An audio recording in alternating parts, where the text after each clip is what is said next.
7-1.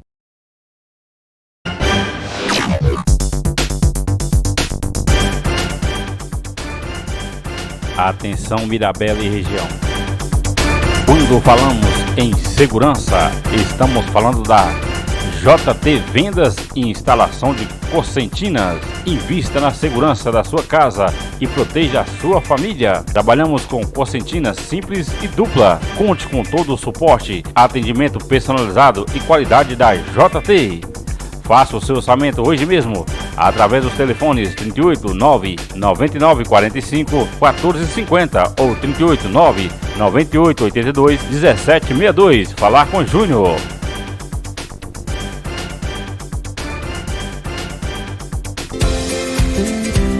Pessoas gastam grande parte do seu tempo fazendo a conciliação dos seus cartões. Geralmente ocorre alguns atrasos e erros nesse processo acontecem, não tem jeito.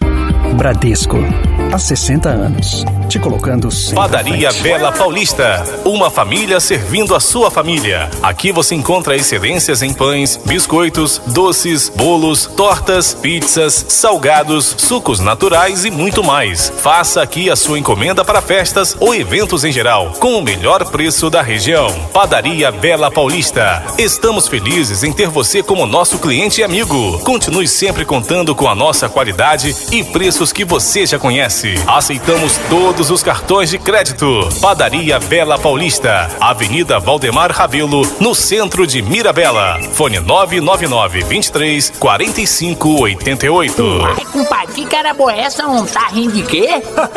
Pois é, compadre, é que eu tava levando um dedinho de prosa com minha vaca Maiada. Oxe, pera aí, compadre, sua vaca conversa? Assunto! Ô Maiada, o que você achou da Rural Bela? Bom nada, é ótima, é ou não é?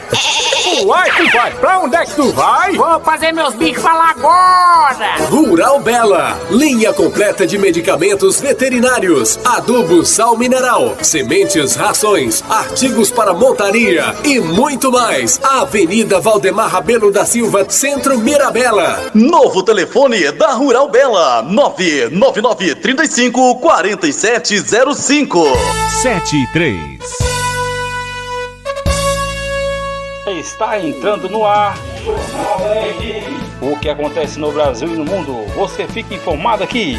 Notícias, esportes, entretenimento, previsão do tempo, saúde e muito mais. Direto dos estúdios da RGM em Mirabela. Jornal RGM.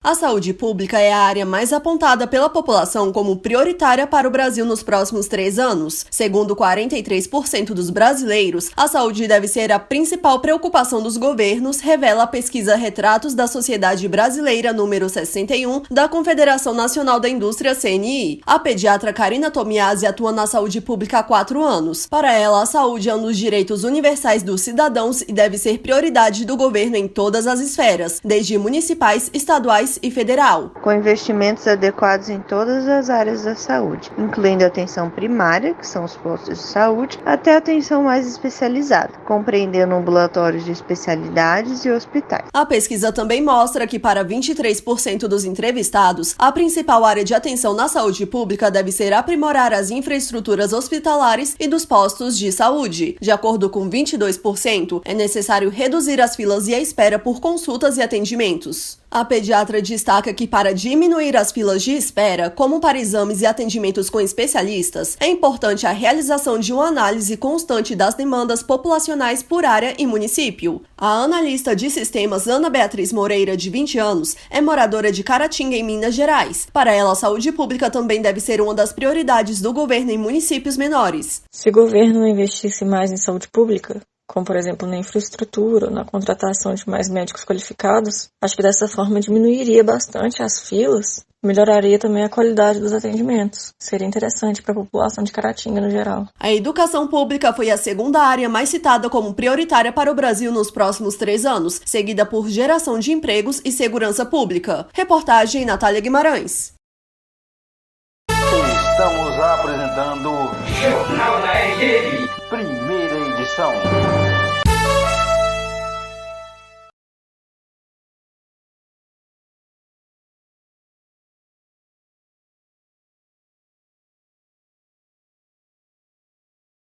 Nos últimos dias, o dólar pôde alcançar um recorde histórico que não havia sido observado em mais de um ano. A moeda esteve próxima de R$ 5,30 em um dos fechamentos, influenciada por questões externas e internas. A possível guerra no Oriente Médio, a partir dos ataques de Irã a Israel, deterioraram o humor dos investidores e levaram a um nervosismo de mercado.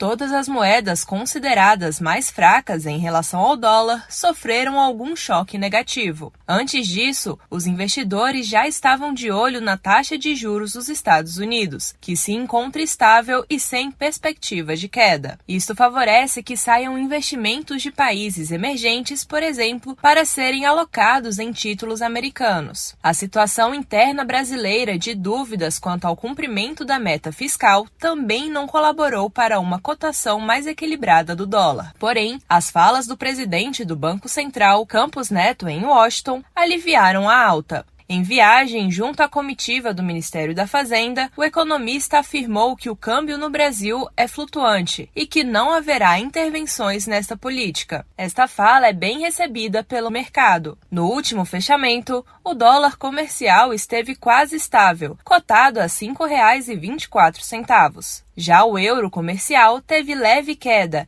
e está cotado a R$ 5,58. Para as moedas de turismo, os valores são superiores. Os dados são da companhia Morningstar. Reportagem Luiz Mauri, narração Sofia Stein. Estamos apresentando Jornal da RGM, primeira edição.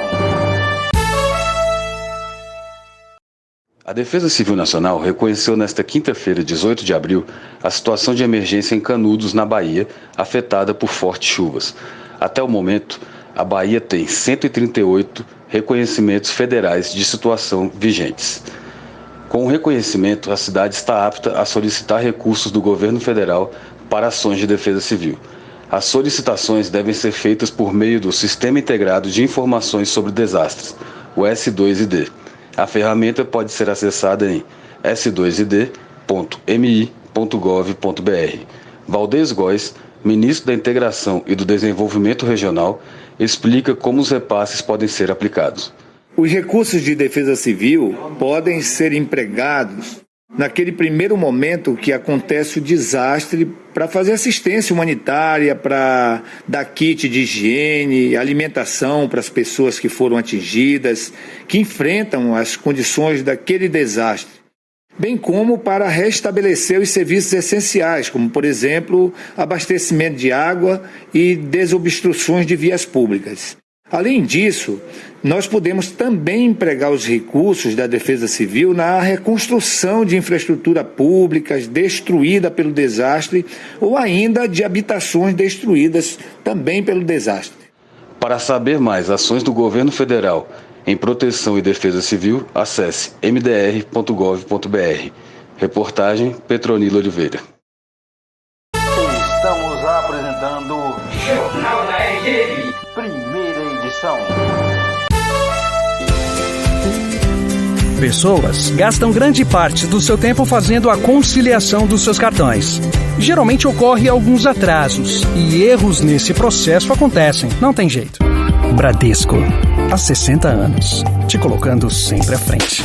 Se você está cansado de ligar o seu veículo e ouvir este barulho estranho, não esquente mais a sua cabeça, temos a solução para você.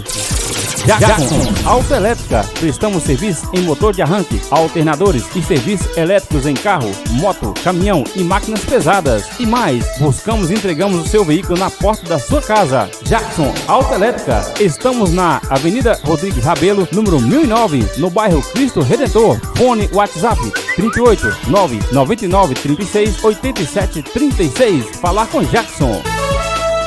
Voltamos a apresentar Jornal da RGM, primeira edição.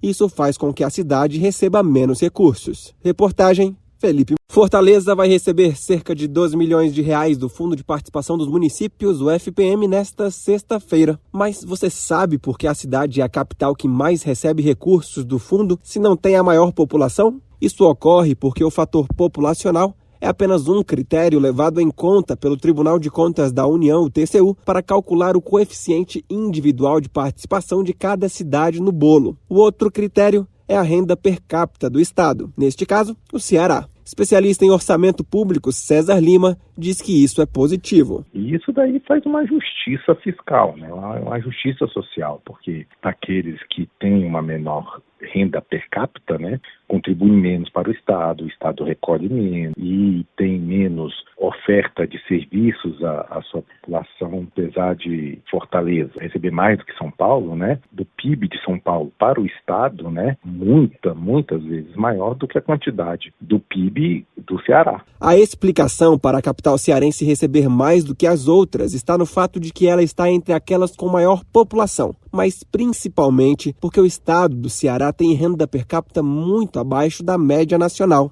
Isso faz com que o fator renda por habitante de Fortaleza seja um dos mais altos, o que, somado à população elevada, confere o primeiro lugar no ranking de participação. São Paulo, por outro lado, tem a maior população, mas como sua renda per capita é maior do que a renda per capita média do país, isso faz com que a cidade receba menos recursos. Reportagem Felipe Moura. Estamos apresentando Jornal da RN, primeira edição.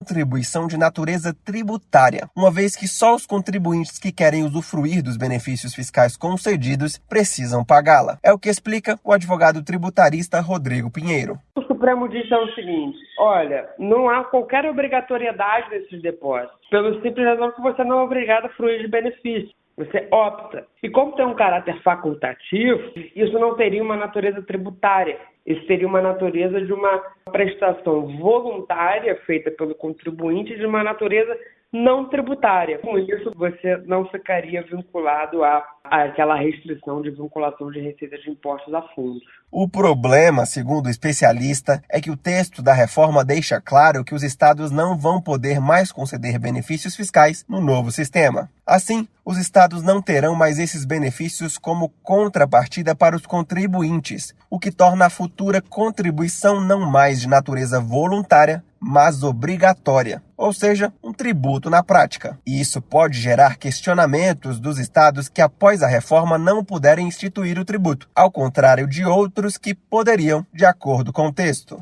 Se isso se confirmar, a gente vai ter possivelmente um debate federativo enorme, que é o de saber por que alguns estados podem instituir uma receita tributária e outros não. Por que um tributo só pode ser criado por uns estados e por outros não? Mas o advogado lembra que o possível embate tem como base a emenda constitucional aprovada no fim do ano passado e o entendimento do STF sobre os fundos. Com a análise das leis complementares, que vão detalhar pontos da reforma tributária, o cenário pode mudar. Reportagem Felipe Moura.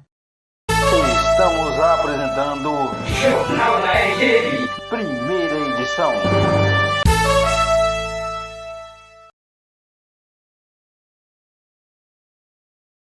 Que o Pé de Meia é um programa de incentivo financeiro educacional. O período de solicitação de isenção da taxa de inscrição do Enem 2024 começou nesta segunda-feira e vai até o dia 26 de abril. Os estudantes participantes do programa Pé de Meia têm direito à isenção e podem fazer a solicitação no portal do INEP. O mesmo período também vale para justificar a ausência na aplicação do Enem 2023. As informações são do Ministério da Educação. Os pedidos de isenção deverão ser feitos na página do participante disponível no site enem.inep.gov.br/participante. Para entrar no sistema é necessário inserir os dados de acesso da conta gov.br. Após isso, o candidato deve informar o número de seu CPF e sua data de nascimento. Os dados pessoais devem estar de acordo com os cadastrados na Receita Federal. O economista especialista em finanças pessoais Francisco Rodrigues explica que o Pé de Meia é um programa de incentivo financeiro educacional que funciona como uma poupança.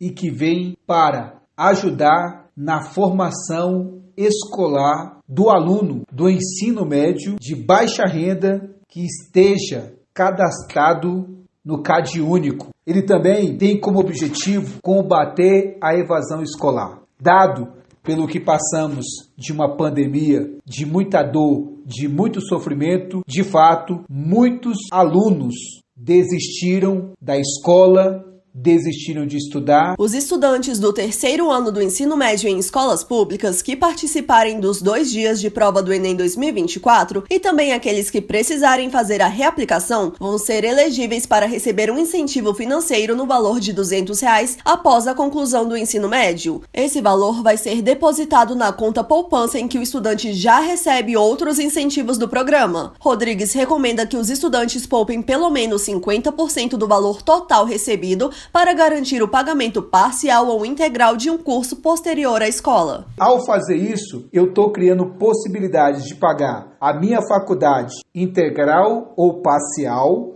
dependendo da modalidade, e eu também poderei fazer um curso tecnólogo com esse dinheiro, um curso EAD à distância e também poderei ter de imediato uma profissão fazendo também o quê? Os cursos técnicos. Outra recomendação do economista é que os estudantes utilizem o incentivo financeiro para melhorar o desempenho nos estudos, como investimento em um bom computador ou uma boa conexão com a internet. Reportagem Natália Guimarães.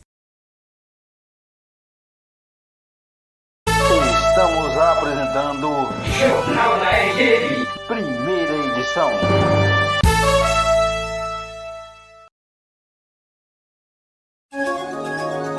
E agora, o tempo e a temperatura. Neste sábado, o Espírito Santo terá tempo encoberto, mas sem previsão de chuva. Em Minas Gerais, o dia começa com muitas nuvens na maior parte do estado, com chuvas isoladas apenas em Almenara, Teófilo Otoni e Nanuque. À tarde, chuvas são esperadas em Salinas e Almenara, e à noite, possíveis chuvas somente em Almenara. O estado do Rio de Janeiro começa o dia com tempo aberto, ficando encoberto à tarde, mas permanecerá sem chuvas à noite. O estado de São Paulo terá um dia com poucas nuvens, exceto em São José do Rio Preto, Ribeirão Preto e Vale do Paraíba Paulista, onde o tempo ficará encoberto à tarde. A temperatura mínima fica em torno de 12 graus em Resende, no Rio de Janeiro, e a máxima prevista é de 34 em Januário, em Minas Gerais. A umidade relativa do ar varia entre 35% e 95%. As informações são do Instituto Nacional de Meteorologia. Sofia Stein, o tempo e a temperatura.